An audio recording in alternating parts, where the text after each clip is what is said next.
Bonjour, bonjour, c'est Kay Tarot, j'espère que vous allez bien. Bienvenue à vous dans cette guidance sentimentale intemporelle. On va aller voir ce que cette personne ressent pour vous maintenant. Pour vous aider à choisir, j'ai pris des cartes du... Je sais même plus comment il s'appelle. De The Thread of Fate, voilà. Donc vous avez en premier l'alchimiste, en deuxième le sage, en troisième le chercheur. Vous prenez le tas qui vous appelle le plus, et puis s'il y en a plusieurs, eh bien vous pouvez aller les voir parce qu'il y aura peut-être des messages à recevoir, ou alors ça pourra concerner différentes personnes. Je vous laisse choisir et je vous dis à tout de suite pour votre guidance. Aujourd'hui, cette vidéo est en partenariat avec Présage, la première application de voyance française créée en 2016. Donc Présage, c'est une petite équipe d'une dizaine de voyants qui sont triés sur le volet et qui vont répondre à toutes vos questions. Les réponses sont toujours de vive voix et sous 24 heures. Et puis en plus, vous gardez l'historique de vos échanges. Vous pouvez aussi demander des consultations au téléphone ou en visio avec le voyant de votre choix. Et ce dernier vous rappellera dans l'heure. Voilà. Enfin, sachez qu'en cliquant sur le lien et en téléchargeant l'application, vous soutenez directement la chaîne et mon travail. Bienvenue à vous qui avez choisi le premier tas avec l'alchimiste. Alors, on va aller voir les énergies de la relation, comme d'habitude, pour voir si ça résonne. Si ce n'est pas le cas, c'est peut-être que ce tas n'est pas pour vous, et dans ce cas-là, vous pouvez aller en voir un autre. Et puis, c'est une guidance générale, donc vous prenez ce qui résonne et vous laissez le reste de côté. Et puis, si vous voulez approfondir, je propose des guidances privées, soit sur l'application Présage, qui est partenaire de cette vidéo, ou je vous rappelle dans l'heure, soit via mon adresse mail, et vous avez toutes les infos en barre de description. Alors...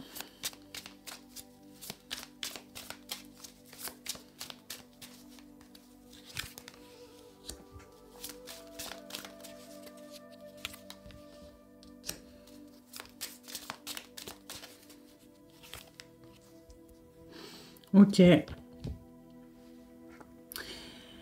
Alors, bon, c'est quelqu'un que vous aimez énormément, hein, là-dessus.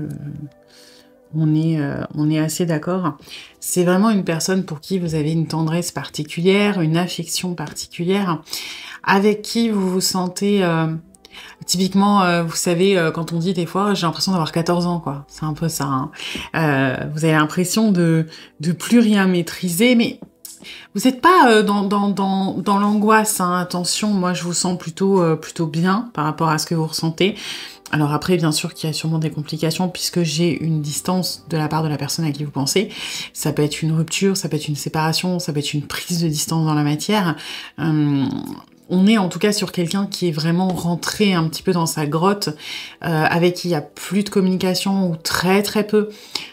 S'il y en a en tout cas, elle n'est pas émotionnelle. Et puis vous êtes un petit peu de bah ouais, mais moi cette personne je l'aime. Alors soit je l'aime encore, soit je l'aime tout court. Je vous sens pas spécialement dans le en train de vous raccrocher de toutes vos forces, hein. C'est-à-dire que s'il y a eu rupture ou s'il y a eu prise de distance, je vous sens pas en train de vous accrocher désespérément à essayer de maintenir ou de relancer le contact. Alors ça peut être par période, mais en ce moment je dirais pas. C'est plus comme si vous aviez accepté quelque part que cette personne vous l'aimait, que vous l'aimerez toujours, mais que quelque part, ben là, tout de suite maintenant, il n'y a pas grand-chose à faire, quoi. Si ce n'est envoyer votre amour, ça peut être dans la matière, hein, comme ça peut être de manière plus spirituelle, voilà, souhaiter le meilleur pour cette personne, vouloir qu'il ou elle soit heureux ou heureuse. Mais dans tous les cas, des deux côtés, la prise de distance ou la séparation, elle a laissé un gouffre. Faut dire ce qu'il y a, hein. Elle a laissé un vide, un gouffre. Elle a laissé un trou béant, quoi, hein. Il y a vraiment cette énergie, je trouve, très... Alors, elle n'est pas forcément des deux côtés de la même manière.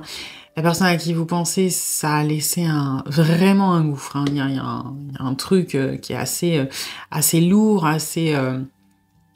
Dans la dépression, hein, limite.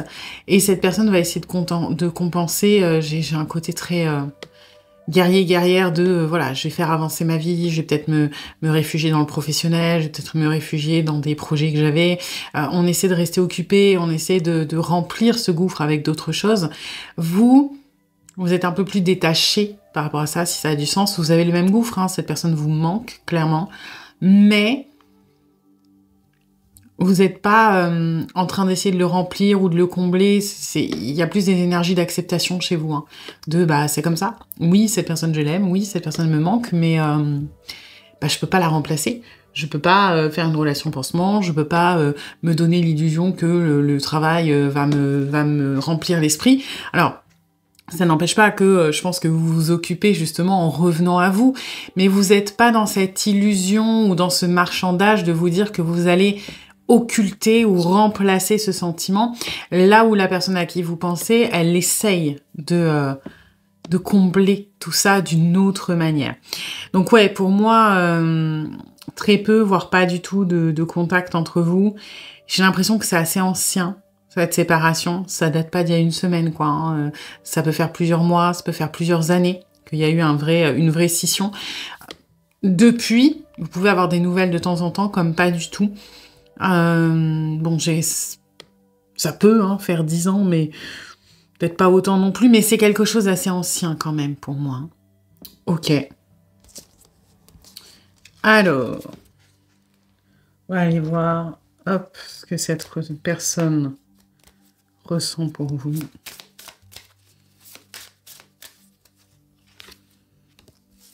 Ouais. Ouais, on n'ose pas de toute façon venir de nous-mêmes, prendre des nouvelles. Je ne sais pas pourquoi j'ai énormément de culpabilité, de honte là qui ressortent. Je ne mérite pas, je ne suis pas légitime à reprendre contact. Je ne devrais pas. Vous voyez ce truc de... Comme si on n'était pas digne. Comme si... y a un côté un petit peu... De toute façon, j'ai ce que je mérite. Et puis, qui suis-je pour reprendre contact, dire que j'ai fait une connerie, dire que cette personne me manque, parce que si on en est là aujourd'hui, c'est de ma faute, quoi. Et j'ai quelque chose comme ça. Quelque part, on n'assume pas tout à fait notre responsabilité, on n'assume pas nos regrets, nos remords, on n'assume pas les décisions qu'on a pu prendre, ou même celles que l'on prend aujourd'hui. Ouais, plus que la timidité, j'ai beaucoup de honte et beaucoup de culpabilité, en fait, par rapport à vous, qui fait qu'on n'est pas du tout dans une optique, a priori, de reprendre contact ou de renouer, parce que ce serait devoir faire face à ces émotions-là. Bah, peut-être j'ai merdé, peut-être je lui ai fait du mal, moi aussi je me suis fait du mal, peut-être que j'aurais pas dû, etc. Donc, tant qu'on ignore le problème, quelque part, on ignore, enfin, on peut se voiler la face sur les conséquences. Je vais grossir vraiment la timidité de manière extrême pour que vous compreniez le parallèle que je ressens. Par exemple, vous pouvez être timide parce que vous êtes complexé. Ok, imaginons, je sais pas, vous êtes complexé parce que vous avez, j'en sais rien, un gros nez, voilà, pourquoi pas. Bah, vous allez être timide parce que vous n'allez pas vouloir, enfin, inconsciemment, la timidité, c'est la peur du rejet, quelque part. C'est la peur de, on se dit peut-être qu'on va être jugé, que les gens ils vont pas être, ils vont nous critiquer ou des choses comme ça. Alors pas tout le temps, hein, mais là je fais un très très gros raccourci. Et bah du coup ça peut être, je vais essayer d'effacer ma présence, je vais pas me mettre en avant parce qu'on va me remarquer, donc on va remarquer mon nez, etc. C'est vraiment, encore une fois, hein, c'est un très très gros raccourci. Bah là c'est un petit peu ça. Si on se met en avant, il y a plus de chances que les gens nous regardent, nous mettre nos défauts en avant. Et là, en l'occurrence, bah, si nous, on reprend contact avec vous, ben, on peut être la cible plus facilement, quelque part, hein, de ce que vous avez à nous reprocher. Et vous avez sûrement raison, puisqu'il y a beaucoup de culpabilité de ce qu'on a pu faire, etc. Alors que si... on disparaît ou on n'est pas là, bah on n'a pas l'impression d'être possiblement le sujet de remarques, de conséquences et de choses comme ça. Ça peut être aussi, vous savez, les gens qui sont timides, ils ont du mal à tenir le regard. C'est pas un manque de franchise, c'est un truc très con du cerveau qui se dit « Si je regarde pas la personne dans les yeux, alors je ne remarque pas qu'on me regarde et donc je me sens moins mal à l'aise, en fait. » Le but n'est pas d'éviter le contact, c'est juste que de savoir qu'on nous regarde, ça nous rend mal à l'aise, vous voyez. Bah là, c'est un petit peu ça, quoi. Si je fais genre de pas voir le problème, tout va bien. Bah, c'est un peu ça. Donc, pour moi, on a beaucoup là d'émotions qui sont mélangées, mais si je devais vraiment en tirer quelques-unes, c'est culpabilité, honte et remords, quelque part. Mais tout ça, c'est lié à de l'affection, hein, de toute façon. Ouais, en dehors de ça, vous voyez, on est... on vous aime quand même beaucoup. C'est marrant, j'ai l'impression qu'on se dit que on ne peut plus... On a été particulièrement heureux avec vous, mais aujourd'hui, on ne peut plus l'être.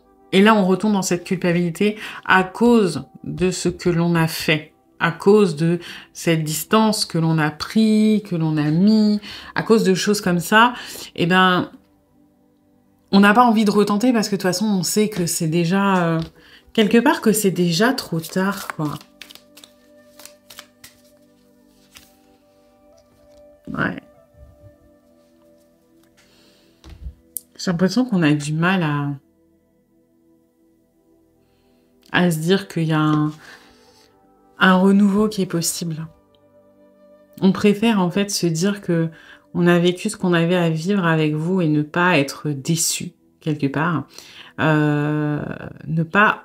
C'est comme si on se disait je vais pas commencer à avoir des espoirs et oser prétendre à plus alors que, encore une fois, je n'en suis pas digne, que je ne mérite pas, etc. Il y a une très très mauvaise estime de soi, hein. Un énorme manque de confiance en soi. Et on vous aime toujours, mais c'est comme si on avait renoncé, quelque part, à être heureux avec vous. Parce que, on se dit qu'on n'a pas le droit de l'être et que vous autoriseriez pas, enfin ça, on a envie de s'en convaincre, hein, que ce serait pas normal de toute façon que vous nous donniez une seconde chance et que si vous le faisiez, on n'accepterait pas. Donc on préfère se dire que voilà, c'est du passé, c'était bien, mais j'ai vraiment cette difficulté à... On a envie, hein, on aimerait, mais j'ai cette difficulté à se projeter sereinement dans l'avenir avec vous quand même.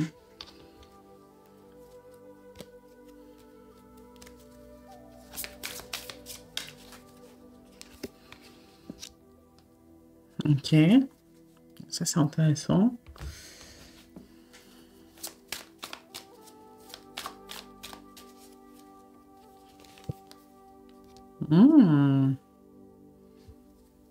Ah, attendez, je tire ma ligne.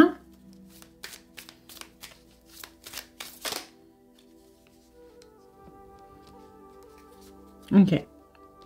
Alors, c'est intéressant parce que j'ai l'impression... Alors, c'est un peu bizarre parce que cette personne, en ce moment, elle est quand même en train de cogiter. Elle est en train de se poser des questions sur, voilà, cette culpabilité versus l'amour qu'on a pour vous, versus les bons moments qu'on a passés ensemble. Et on est en train de se dire, quelque part, que peut-être que tout n'est pas perdu.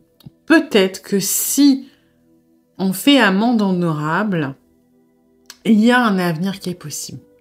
En gros, on est partagé entre l'envie d'y croire, et j'ai l'impression qu'on échafaude quand même des plans, hein. On se dit que, voilà, peut-être avec tel prétexte, on peut reprendre contact, avec tel prétexte, on peut ouvrir la porte, etc.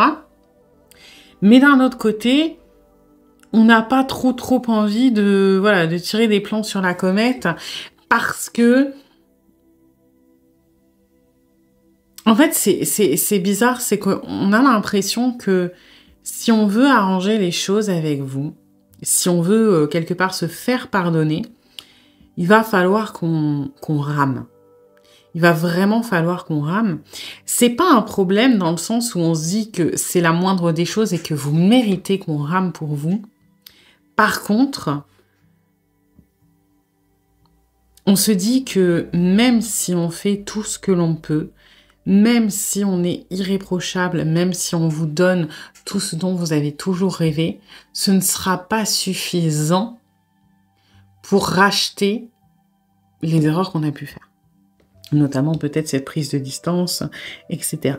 Donc, on est vraiment partagé entre j'ai envie d'y aller, mais j'ose pas parce que je mérite pas et je préfère pas me faire de film parce que je vais être déçue, parce que c'est pas bon, parce que cette personne mérite mieux que moi. Et de l'autre côté, on est en mode ouais, mais cette personne, je l'aime, moi je suis prêt ou prête à faire des efforts, je suis prêt ou prête à me racheter, mais est-ce qu'un jour je serai capable d'apporter suffisamment pour effacer tout ce que j'ai fait? Donc là, on est en train pas mal de se triturer la tête quand même, hein. Ok.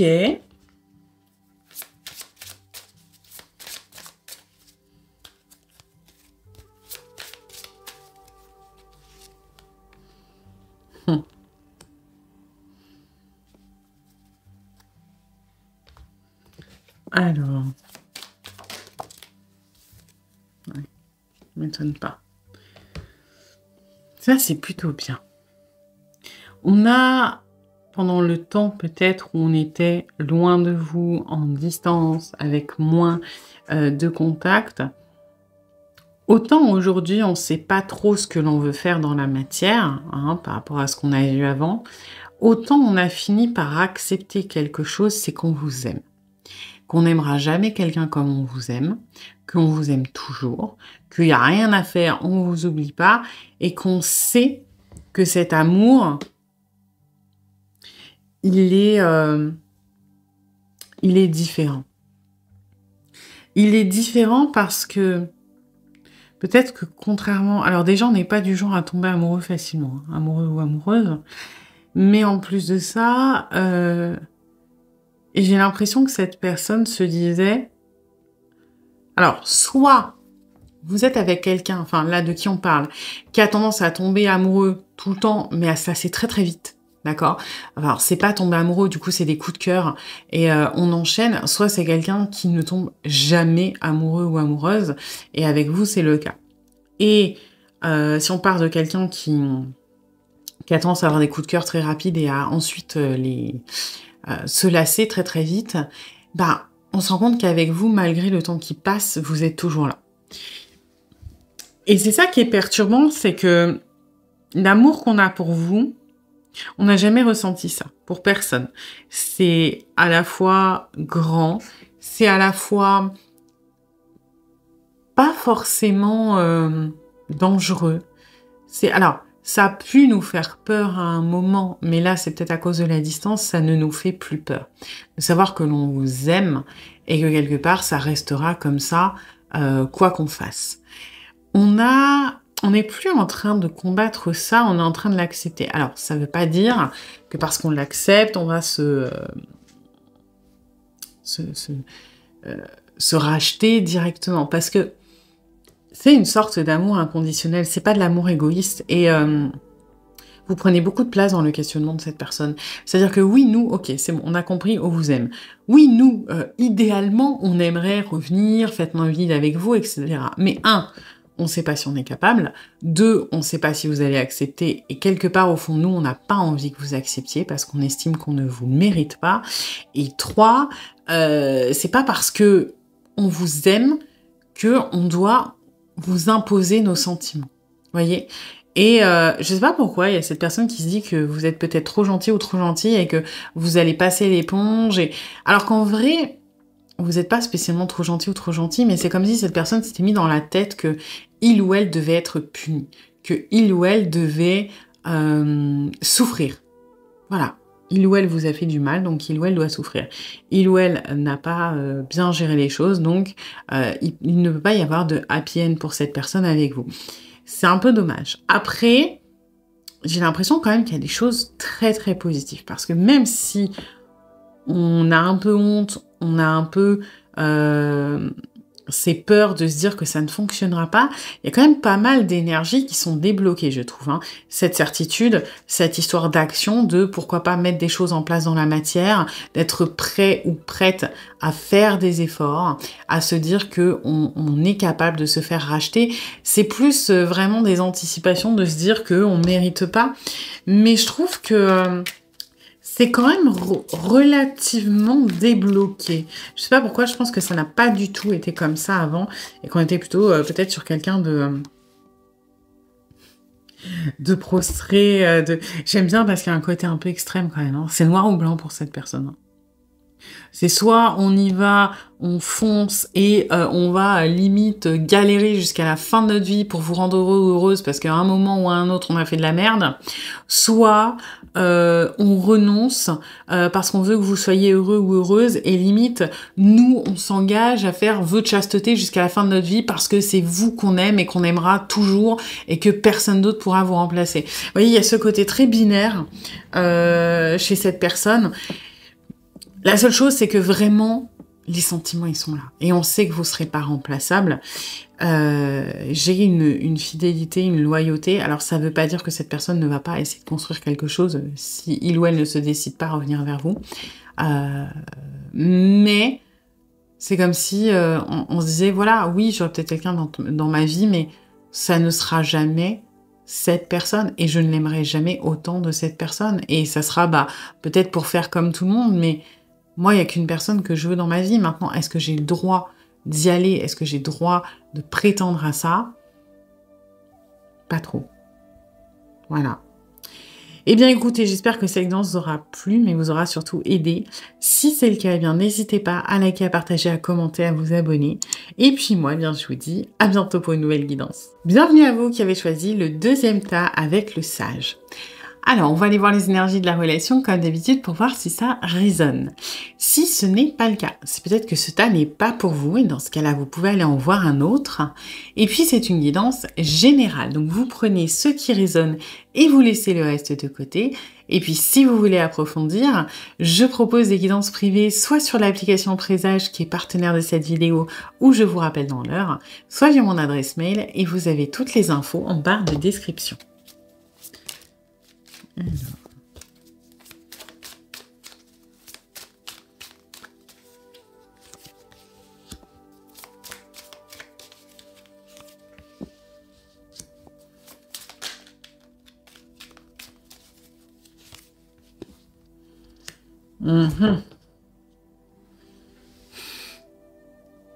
sais pas pourquoi j'aime pas ça. J'ai l'impression que vous êtes... Alors, vous êtes avec une personne... là, on parle d'une personne avec qui vous avez mis la distance. Avec qui vous... Alors, soit vous voulez rompre, mais vous êtes encore en relation et vous n'y arrivez pas, ok, pour X ou Y raison. Ça peut être problème financier, ça peut être j'ai essayé de rompre 3-4 fois mais la personne ne veut pas comprendre, ça peut être voilà, plein de raisons. Donc soit vous êtes en couple, vous essayez de rompre mais vous n'y arrivez pas, soit vous avez déjà rompu, ok, mais en tout cas ce qui est clair, c'est que vous n'avez a priori plus de sentiments, vous voulez rompre ou vous avez rompu, mais quoi qu'il en soit, la personne à qui vous pensez, elle vous colle. On va dire ça comme ça. Elle vous flique potentiellement, elle vous écrit, elle veut pas lâcher. D'accord? Il y a un caractère, et c'est pour ça que j'aime pas, il y a un caractère très lourd, très oppressant au niveau de la personne à qui vous pensez, alors que vous êtes plutôt en mode libéré, délivré, moi j'ai envie de me barrer. Hein. Mais comme cette personne vous laisse pas vraiment partir, vous laisse pas mettre un terme, avancer, parce que c'est ça en fait, on vous empêche d'avancer, que je ressens. Vous êtes prêt ou prête, mais même si par exemple vous êtes en couple et que vous pouvez pas quitter cette personne par exemple pour des raisons financières et matérielles, j'ai quand même une présence de cette personne qui essaie de vous retenir. voyez ce que je veux dire? Il n'y a pas que les réalités matérielles. Peut-être que c'est pour ça que vous êtes toujours en couple, mais c'est comme si, je sais pas, cette personne, jusqu'à maintenant, imaginons que vous étiez en couple parce que cette personne, elle s'occupe pas de vous, elle vous adresse pas la parole, vous êtes en colocation, et du jour au lendemain, oh bah viens, on fait des trucs, viens, on regarde la télé ensemble, etc. Vous voyez, j'ai un côté très, ou qu'est-ce que t'as fait aujourd'hui? J'ai un côté qui est assez oppressant. Alors, pas forcément.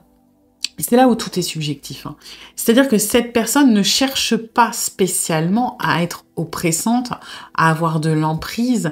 C'est pas intentionnel. Moi, ce que je ressens, c'est comment vous le ressentez. Vous le ressentez comme cette personne m'empêche d'avancer, cette personne me retient, cette personne me met des bâtons dans les roues, cette personne me flique, cette personne est sur mon dos. Alors que, en vrai, on est sur quelqu'un qui sent le vent tourner, qui a peur et qui essaie d'avoir des éléments, qui essaie de se renseigner, qui essaie de modifier les choses. Donc attention, il n'y a pas de méchant ou de méchante dans cette histoire. C'est juste que vous n'avez plus le même objectif et que chacun essaie de défendre son bout de gras. Et forcément, ça entre en contradiction. Cette personne veut probablement, a priori, continuer le couple. Alors après, pour X ou Y raison, hein, ça veut pas forcément dire que cette personne vous aime encore, on va aller voir, mais bah forcément, il ou elle fait en sorte de maintenir ce couple quand vous voulez partir. Donc voilà, c'est normal. Du coup, ça fait qu'on n'est pas sur deux personnes qui vont super bien, on est sur deux personnes qui sont dans ce 3 d'épée parce que finalement, vous êtes obligés de trouver des compromis. Et ces compromis vont faire du mal à tous les deux. Parce que si on prend vraiment le cliché d'un couple qui se sépare, bah la personne qui veut partir, son cœur veut partir, mais sa tête, par culpabiliser, va vouloir faire les choses doucement, calmement, pas faire trop de mal à l'autre personne, d'accord? Et la personne qui veut rester et qui est en train de se faire quitter, ou qui s'est fait quitter, bah son cœur veut reprendre la relation, mais sa tête se dit, bah ouais, mais si c'est son choix, je peux pas faire autrement que peut-être me battre, mais le ou la laisser, d'un autre côté, bah faire ce qui est bon pour lui ou pour elle. Donc on est dans le cul entre deux chaises de ce que moi j'aimerais, mais la culpabilité ou l'envie ou la compassion font que bah, ça donne des sentiments très très mitigés. Donc on n'est pas dans une période très très agréable pour tous les deux. Hein. Ok. Alors, on va aller voir du coup ce que cette personne ressent pour vous.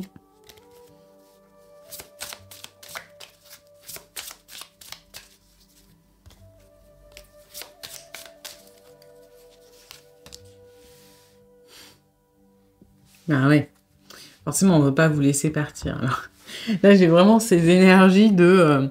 on se rend compte de ce que l'on possède une fois qu'on l'a perdu, quoi. Hein, de la chance qu'on a une fois qu'on perd ces choses-là. Ouais, c'est comme si du jour au lendemain, on était... Je pense que c'est quelqu'un qui s'est endormi pendant longtemps dans votre relation.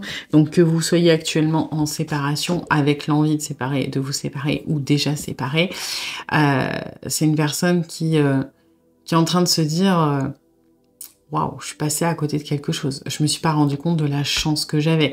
Je n'ai pas assez chéri les moments qu'on avait ensemble. Je n'ai pas assez... Alors après, est-ce que cet objectif... Pas entièrement. Vous voyez, c'est comme...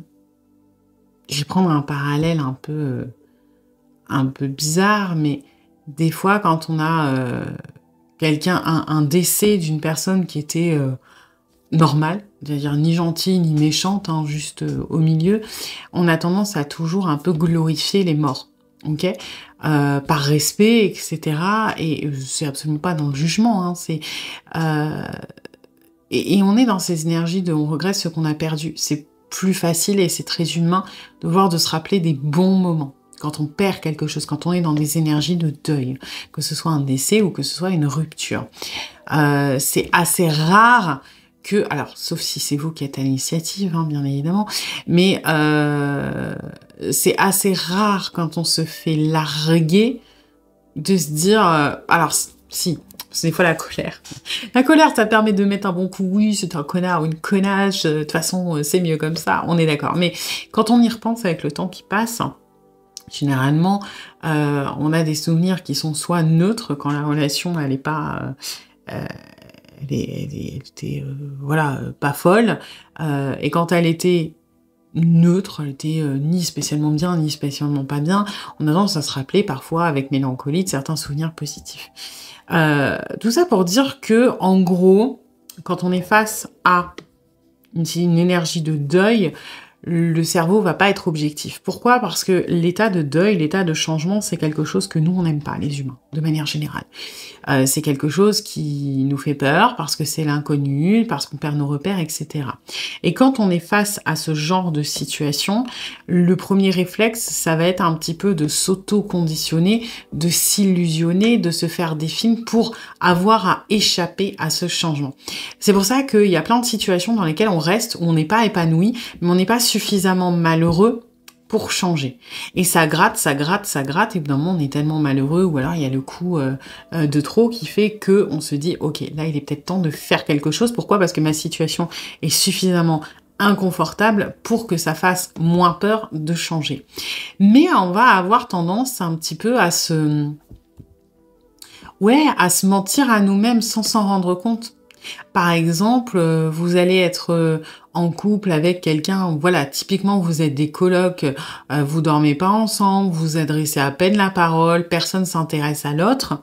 Eh ben, quand on a peur du changement, quand on a peur de la rupture, le cerveau, c'est comme s'il se mettait en mode lunettes roses.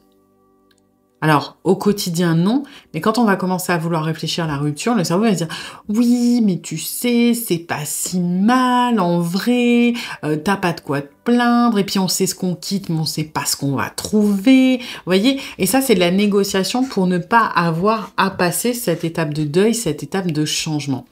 Et là, vous êtes face à quelqu'un, visiblement que vous mettez un peu au pied du mur, parce que même si c'est dans vos projets de rompre et que c'est pas encore mis sur la table, cette personne, visiblement, sans doute. Et du coup, ben, réflexe défensif, on ne veut pas rompre, on ne veut pas changer, on ne veut pas passer par des énergies de deuil. Donc, on est un petit peu en train de glorifier notre relation, ce que l'on ressent pour vous, ce que vous êtes, etc. Ça ne veut pas dire que en réalité vous êtes nul et qu'on est en train de se mentir en se disant que vous êtes bien. Ça veut juste dire qu'on va avoir tendance à exagérer les bons moments pour justifier que la situation reste la même. Et c'est pour ça que je vous dis que est-ce que réellement on est bien avec vous? Oui, mais c'est surtout exacerbé par ce sentiment de deuil imminent où du coup, bah, on a envie de justifier, de perdurer cette relation.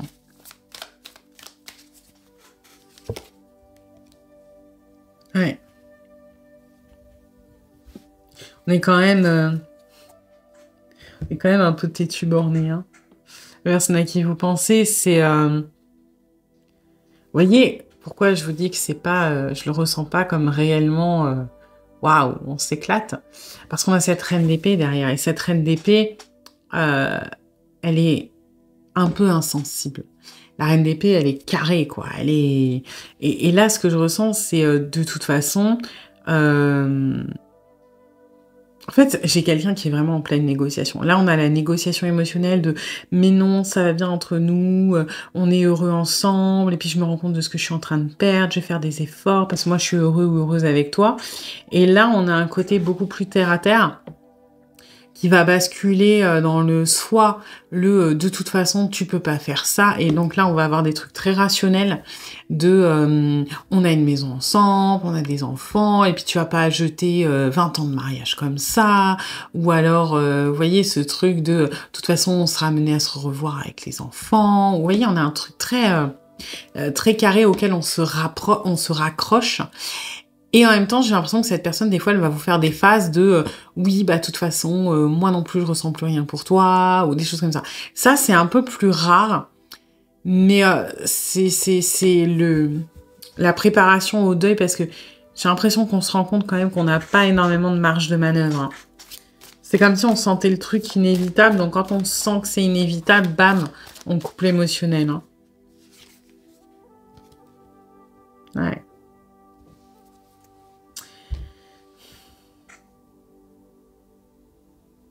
J'ai quand même quelqu'un qui essaie Alors, consciemment ou inconsciemment, je suis pas sûre que ce soit conscient. Hein. Moi, j'ai quand même plus quelqu'un de... en fait, qui est perdu dans son émotionnel, parce que ça fait vraiment des trucs... Je vais pas dire qu'ils n'ont rien à voir, mais qui sont très extrêmes dans leur façon de s'exprimer. J'ai quelqu'un qui vous culpabilise, en fait. C'est-à-dire que la culpabilité que je ressentais au début, elle n'est pas uniquement de votre fait. Hein. C'est pas vous qui vous dites je culpabilise tout seul ou toute seule. C'est vraiment cette personne qui vous fait culpabiliser parce que j'ai on est heureux ensemble, ça peut s'arranger. Et puis après, j'ai un côté très lâcher prise de si c'est ce qui est bon pour toi, ou en tout cas, sache que moi, je suis heureux ou heureuse, on m'enlèvera pas ce qu'on a vécu ensemble. Vous voyez, j'ai des trucs un peu comme ça, parfois, un peu dans le too much de je t'aime donc je te laisse partir. Vous voyez, j'ai ce truc-là qui est... Et c'est pas de la manipulation consciente, hein, c'est quelqu'un qui vraiment essaie de... En fait, c'est quelqu'un qui sait pas comment prendre les choses. C'est quelqu'un qui veut pas que ça se termine, mais pour moi, je pense que cette personne sait en réalité que c'est la fin, que cette personne sait en réalité que peut-être il y a plus de sentiments, que on se raccroche à des choses qui nous sécurisent, et c'est pour ça qu'on a ces extrêmes de je fais revivre le passé, tu peux pas faire ça, on est bien ensemble, on va essayer de sauver les choses, je me rends compte que je t'ai perdu et que tu étais parfait ou parfaite pour moi, et qu'ensuite on va avoir le grand écart de je te remercie pour ce que tu as fait, puis de toute façon, t'as raison, vaut mieux qu'on arrête, etc. Même si je pense que c'est moins exprimé à l'oral, c'est beaucoup plus ressenti qu'exprimé, parce que exprimer, c'est vous pousser vers la sortie, on n'est pas encore assez serein par rapport à ça.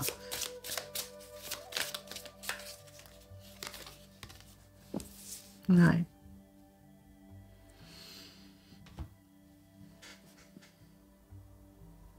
Là, on a envie de se racheter quand même. Mais j'ai quelqu'un qui a envie de... Vous voyez, dans ce truc de je te laisse partir... Ouais, on a envie de jouer sur la gentillesse en espérant que...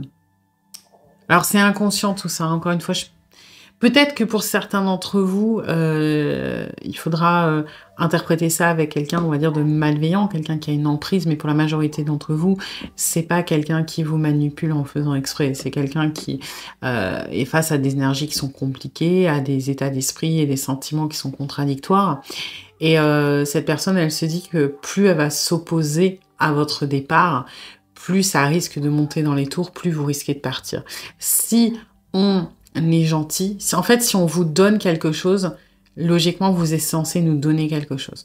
Donc, si on vous met pas la pression et qu'on vous dit que ce qu'on veut, c'est le meilleur pour vous, qu'on comprend votre point de vue, qu'on ne vous retiendra pas si vous partez parce qu'on tient à vous, bah, à côté de ça, par exemple, on peut négocier pour est-ce que tu veux pas qu'on se laisse une dernière chance, qu'on aille voir un thérapeute? Vous voyez, c'est je donne parce que j'espère que tu vas me donner. Oui, je pense à ton bien-être, mais la réalité, c'est que j'ai quand même peur de cette séparation, j'ai peur de ce changement, et que, vous voyez, la bienveillance, elle est un peu mesquine. C'est pas intentionnel, encore une fois, mais elle est un peu,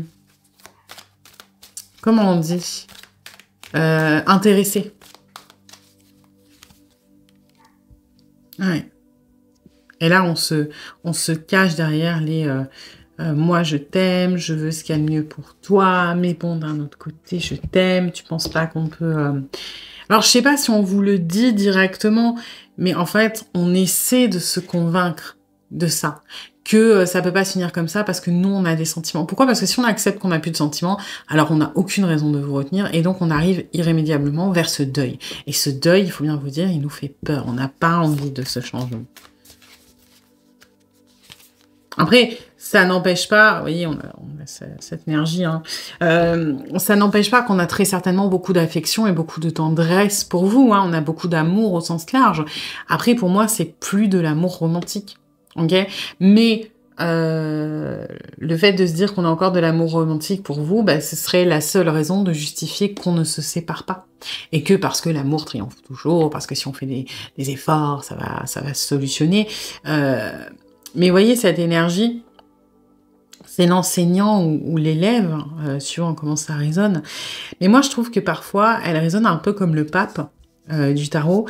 Et le pape, quand il est mal aspecté, il est un peu gourou. Vous voyez, il rentre dans la tête des gens pour faire entrer des idées, des croyances dont il est le maître. Vous voyez.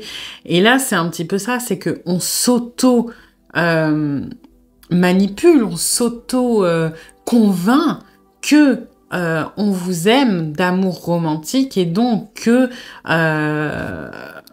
l'amour triomphera si nous on est dans ces énergies d'amour et que on a envie du mieux pour vous, mais que du mieux aussi pour le couple, parce qu'en fait peut-être que vous savez pas tout à fait ce que vous faites, hein. Voilà. En tout cas, on est sur quelqu'un qui est en train de, pour moi, qui est dans une sorte de gros déni, hein. Faut dire ce qui est.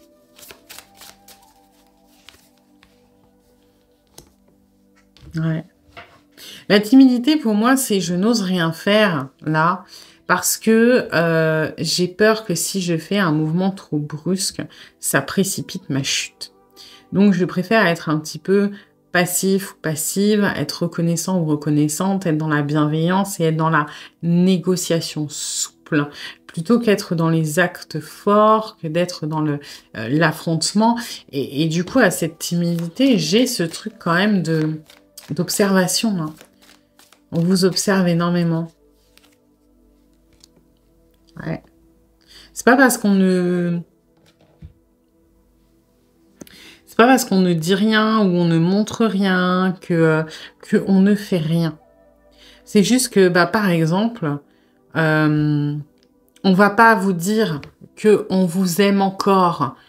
Alors, on peut le dire, mais on va pas vous le dire tous les jours qu'on vous aime encore, qu'on a des sentiments. Pourquoi? Parce que en disant ça, on malheureusement se met en position de recevoir un refus. Parce que bah, si vous n'avez plus de sentiments et qu'on vous dit qu'on vous aime, bah, ça peut précipiter la chute, que vous disiez bah, ce n'est plus réciproque, je suis désolée.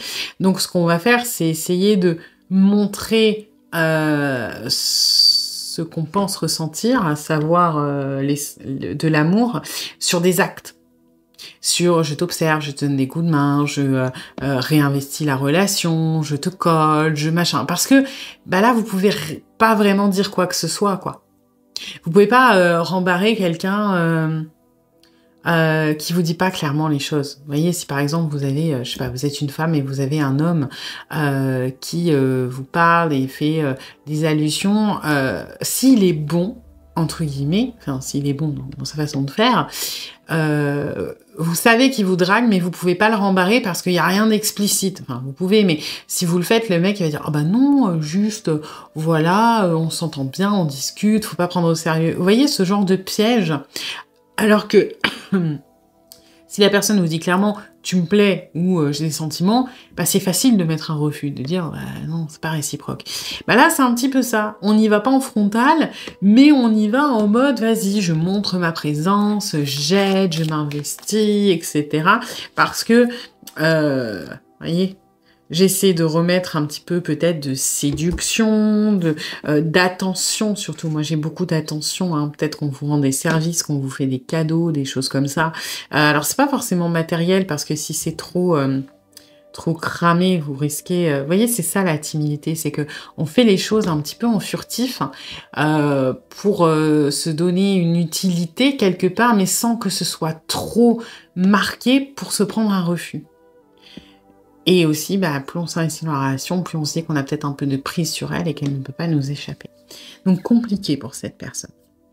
Voilà. Eh bien, écoutez, j'espère que cette guidance vous aura plu, mais vous aura surtout aidé.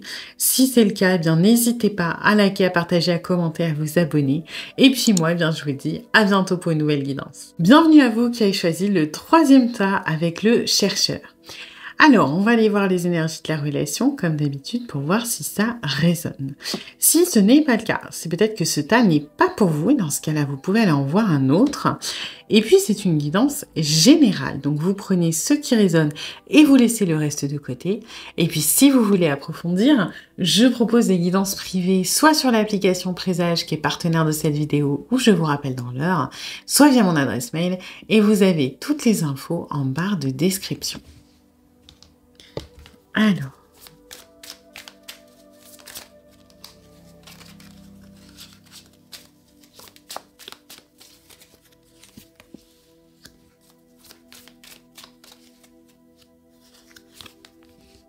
Ok.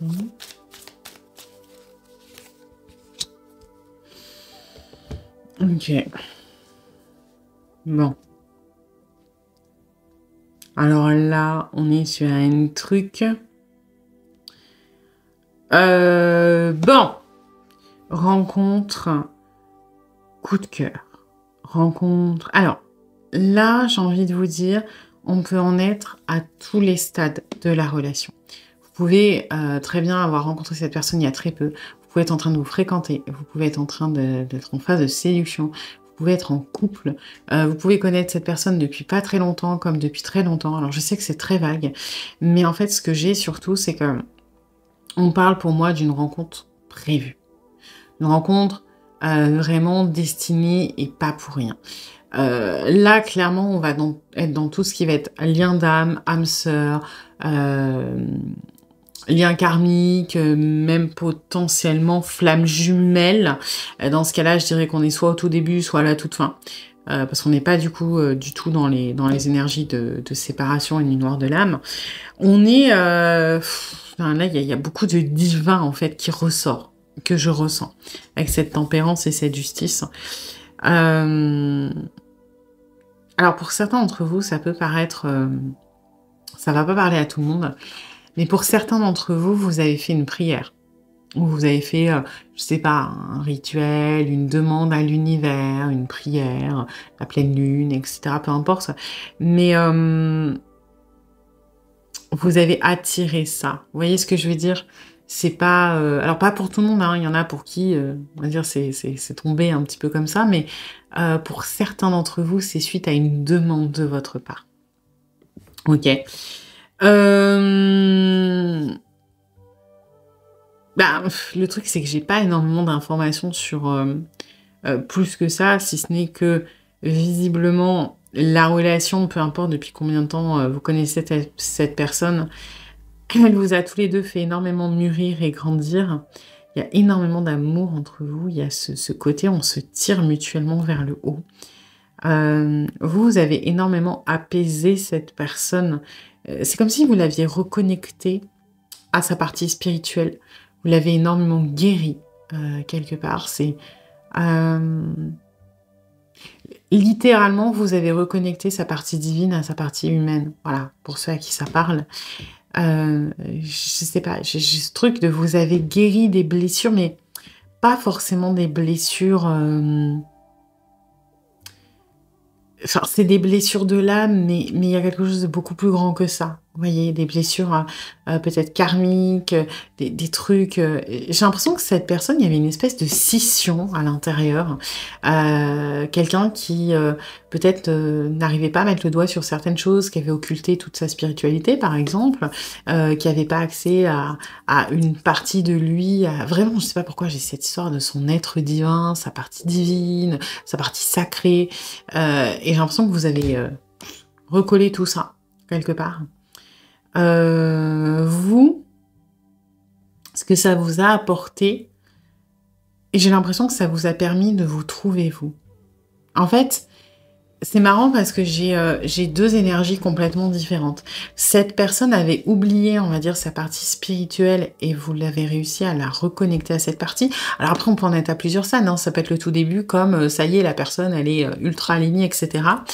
Et vous, c'est l'inverse. Pour moi, vous étiez trop dans le divin, trop dans la spiritualité, en fait, trop tourné aux autres et vous êtes reconnecté à vous, à vos désirs, à vos besoins, à qui vous êtes. En fait, vous avez... typiquement, je vais prendre un exemple, vous êtes devenu un peu plus égoïste. Mais c'est pas mauvais d'être égoïste, hein. C'est-à-dire que peut-être que, je sais pas, il y a 10 ans, vous étiez en mode, ouais, moi je veux que tout le monde y soit heureux, moi ça passera après, moi je veux l'amour et la paix dans le monde. Et puis, bah tiens, on va regarder un film avec des amis, bah moi je choisis jamais parce que je veux que tout le monde y soit d'accord et moi on s'en fout. On décide de manger une pizza, bah... tout le monde choisit, puis moi je prendrai ce qui reste, etc. Voilà, à toujours faire passer l'autre. Et aujourd'hui, ben, vous vous êtes reconnecté à vous et vous êtes capable de dire, bah aujourd'hui, ouais, moi je veux tout le monde toujours que tout le monde y soit heureux, mais moi aussi j'ai le droit d'être heureux. Moi je sais ce que je veux maintenant. Moi, voilà, quand il y a une soirée cinéma et que tout le monde dit je veux ci, je veux ça, bah moi je suis capable de dire aussi j'ai envie de ça. Alors ça veut pas dire que c'est moi qui vais gagner, hein, mais au moins je suis capable de dire mon opinion. Et puis même plus que ça, maintenant je suis capable de dire ce que j'aime. Avant je savais pas forcément. À force de laisser choisir les autres et de tout le temps me faire passer après, bah, en fait j'avais aucune idée de ce que j'aimais. Parce que je m'adaptais. Alors qu'aujourd'hui, je suis capable de dire, bah moi, mes films préférés, c'est les films d'horreur, en fait. Voilà, à chaque fois avec mes potes, on regardait, je sais pas, des trucs d'action, et ben en fait, oui, ça me dérange pas, mais moi, ce que j'aime, c'est les films d'horreur. Voilà. Moi, les pizzas, tout le monde commande des margaritas et des royales et je sais pas quoi, et ben moi, ça y est, je sais, maintenant, moi, ce que je préfère, c'est la pizza aux chèvres, et puis c'est tout. Voilà. Ça veut pas dire que vous vous imposez, mais vous vous êtes reconnecter à votre partie matérielle, à votre, vous êtes réancré, vous avez une meilleure connaissance de vous. Et tout ça, quelque part, c'était prévu. Vous étiez destiné à vous rencontrer. Donc, il y a peut-être un contrat d'âme, encore une fois, âme sœur, flamme jumelle, etc. Peu importe, hein. Mais voilà, il y a un lien qui est... C'est pas pour rien. Ok.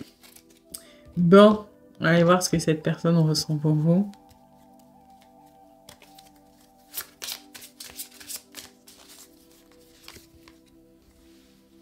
Ah, je vous le disais, hein, on se reconnecte grâce à vous à une autre partie de nous qui est plus subtile, qui est plus intuitive, qui est plus dans le monde immatériel. Et cette partie fait aussi partie de ce que l'on est, quelque part. Parce que je vous le disais, vous vous êtes reconnecté à votre partie matérielle, de ce que vous aimez dans cette vie, de ce que vous n'aimez pas, quelles sont vos ambitions, quels sont vos souhaits, quelles sont vos envies. Mais parce que faire passer les autres avant, par exemple, ça c'est un désir de l'âme, hein, vous voyez. Alors il y a peut-être aussi un désir matériel suivant l'éducation, votre passé, etc. Mais ça c'est plus des désirs entre guillemets éveillés parfois. Et là on est sur une personne, alors je dis pas qu'elle était égoïste, hein, mais c'est une personne qui était à l'aise dans la matière.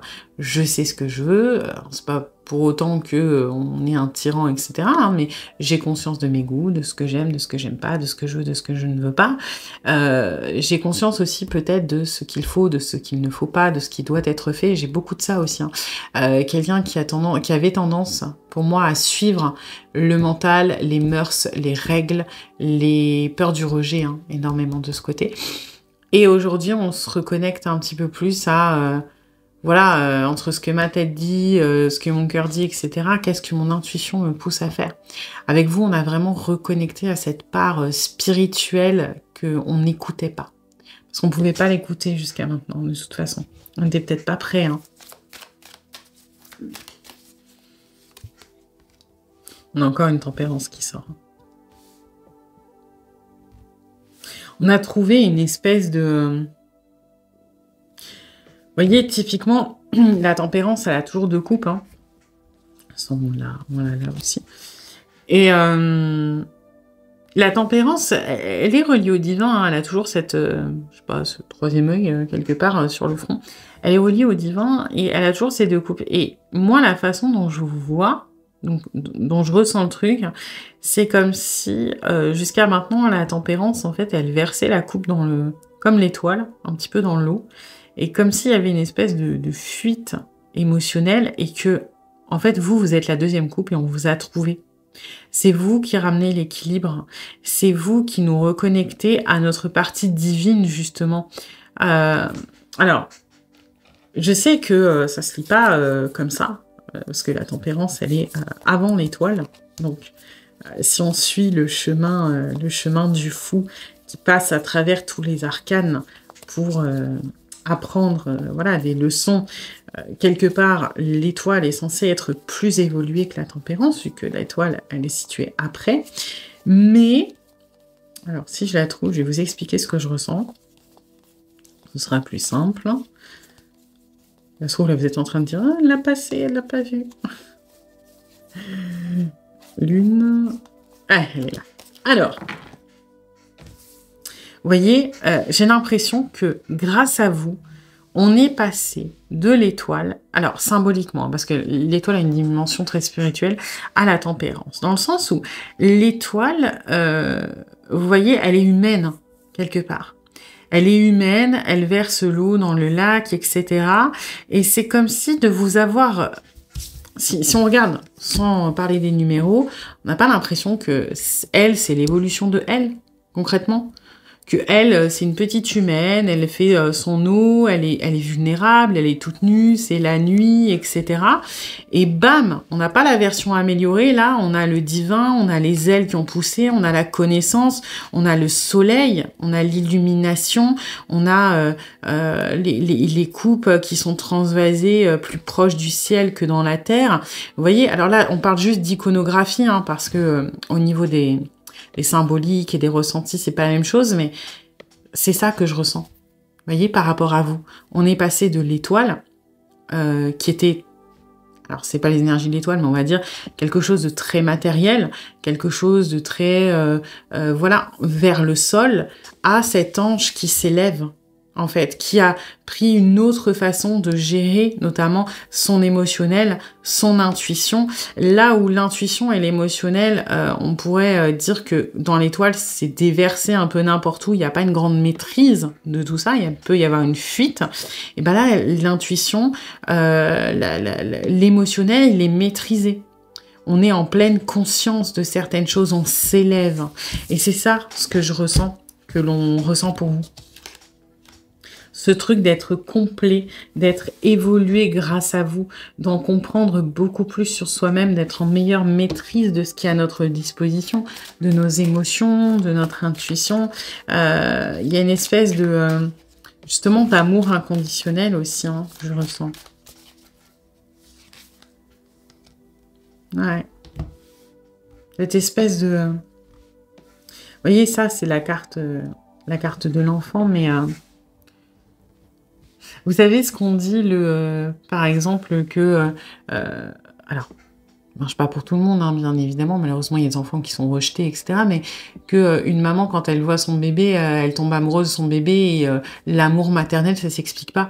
C'est comme s'il y avait un lien qui se crée immédiatement et que c'est comme ça. Bah, c'est un peu ce qu'on ressent pour vous. Alors, pas un lien maternel, bien évidemment, mais ce truc de... Voilà, c'est comme ça, on ne peut pas nier ce truc, ça fait partie de l'ordre des choses. C'est tellement naturel, c'est tellement inexplicable ce que l'on ressent pour vous. Pourquoi? Parce que c'est comme si ça n'appartenait pas à la matière, justement, ça n'appartient pas à ce monde. C'est fort, hein, ce qu'on ressent pour vous.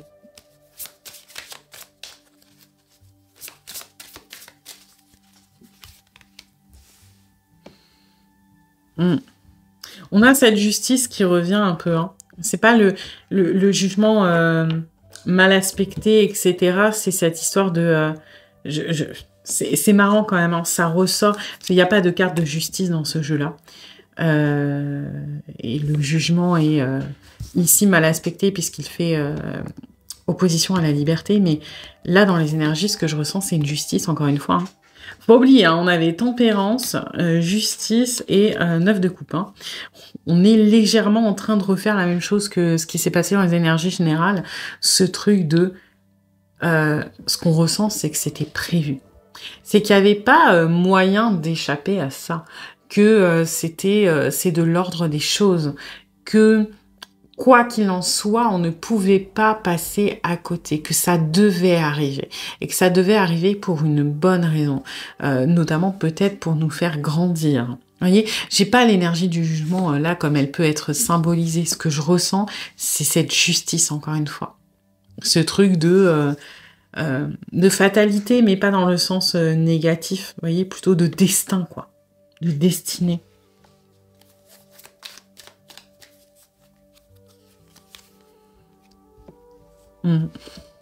Ok. Ça, c'est un peu marrant. Alors, j'ai quand même l'impression que, avant de vous connaître, on culpabilisait énormément. Peut-être qu'on n'avait pas accès à notre partie, justement, éveillée, divine, sacrée, et que en étant un peu trop dans la matière, oui, ce que je vous disais, vous avez appris à être un peu plus égoïste, et il n'y a aucun mal à être égoïste, hein. Et cette personne l'était peut-être un peu trop. Vous voyez? Alors, je dis pas que c'était quelqu'un de méchant, mais peut-être une certaine personne qui avait tendance à pas forcément peut-être se mettre à la place des autres, qui a peut-être fait un peu de mal dans ses relations sentimentales. Et c'est marrant parce qu'on se ressent pour vous, on se dit que peut-être de vous connaître maintenant, c'est pas que c'est une punition, c'est pour nous ouvrir les yeux sur le comportement que l'on a pu avoir, entre autres. Et ça nous fait réaliser beaucoup de choses. Alors, ça veut pas dire qu'on va se culpabiliser, se flageller et faire pénitence, mais comme si c'était prévu que cette rencontre, en plus de nous faire évoluer, nous permette de nous rendre compte de notre comportement, des erreurs qu'on a pu faire, etc. Alors après, j'ai quand même quelqu'un qui, de temps en temps, a des petits coups de mou, hein, des petits retours en arrière, et qui va avoir tendance à un petit peu rejeter la relation parce que ça lui fait peur, mais c'est rien de bien grave. Et je suis en train d'essayer, dites-moi dans les commentaires de quelle relation on parle, si vous êtes en couple, si vous venez de connaître cette personne, parce que c'est tellement à la fois fort ce que je ressens, mais à la fois flou sur les détails dans la matière, que je serais curieuse de savoir. Ouais. On a l'impression que ouais, mais ça, je l'ai ressenti dès le début, qu'il nous manquait quelque chose, cette deuxième couple. Que maintenant, on est complet ou complète. Maintenant,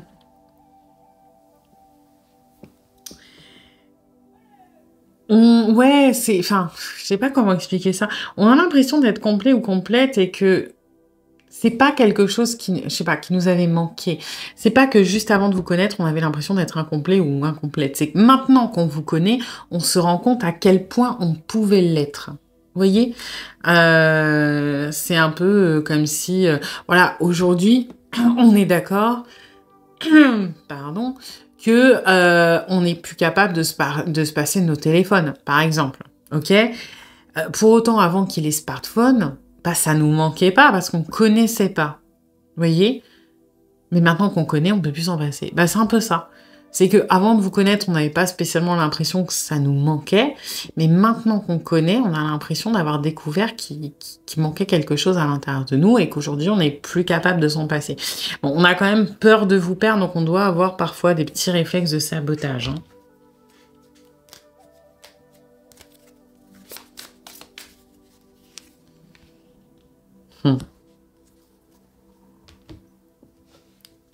Ouais.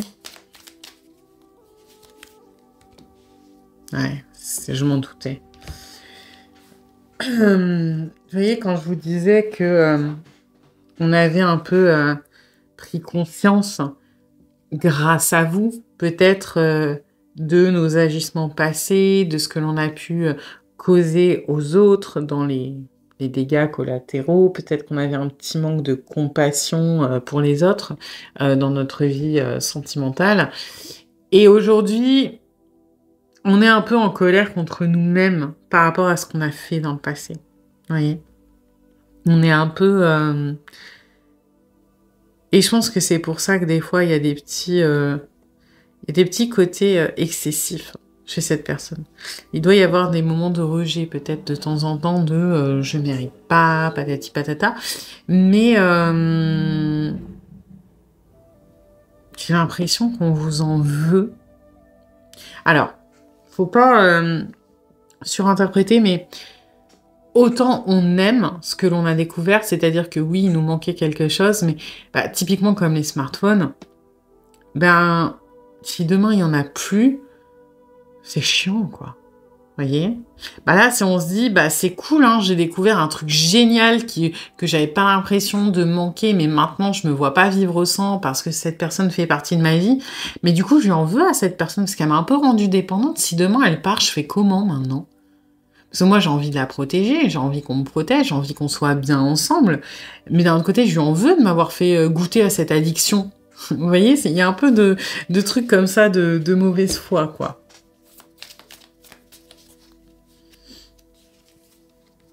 Ouais. Oui, on a l'impression que notre vie s'est un peu complexifiée depuis que vous êtes là. En même temps, c'est tellement grand ce que je ressens, il y a tellement de, on va dire quelque part, de divin là-dedans que il y a une partie qui est un peu réfractaire parce qu'on a l'impression que c'est une personne qui était énormément dans la matière, et donc c'est une personne qui avait énormément de contrôle. Et là, on a l'impression que, vu que c'est plus grand que nous, qu'on n'a aucune prise là-dessus, ça nous fait un peu peur. On a l'impression d'être dépouillé, on a l'impression d'être, de pas être tout à fait en sécurité. En fait, on a l'impression de l'être, mais en même temps, on a l'impression de ne pas l'être. Donc, il y a des petits mouvements comme ça, parfois un peu de recul. Voilà.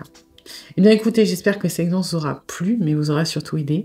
Si c'est le cas, eh bien, n'hésitez pas à liker, à partager, à commenter, à vous abonner. Et puis moi, eh bien, je vous dis à bientôt pour une nouvelle guidance.